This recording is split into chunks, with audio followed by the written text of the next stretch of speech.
Tai galim pradėti, nežinau kaip čia bus. Nu, aš biški rimtai, biški nerimtai. Ne, dabar nejuokinga.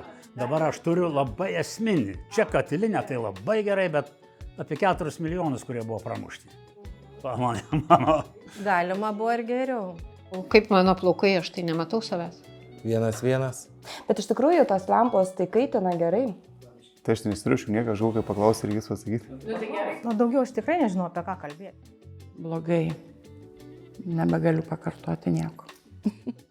Na, pasakyt labą dieną, ar sveiki, ar nieko. Ką tu nori, kad pašnekėčiau?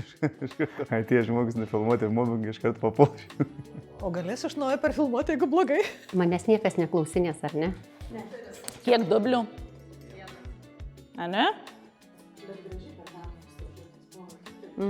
Kalbėjomės, kad mes jau buvom susigalvojusi su mergom, sakom, davai jūs įsakom, bet direktorė sako, užsakysim, po vieną paskui jau, jeigu norėsi, tai sako. Išjungit. Vardą pavardę irgi reikia sakyti. Nes tikrai aš net pažįstama be akinių. Lama, čia rimtai karšt nuo tų lempų. Siaubas. Ar užtektų?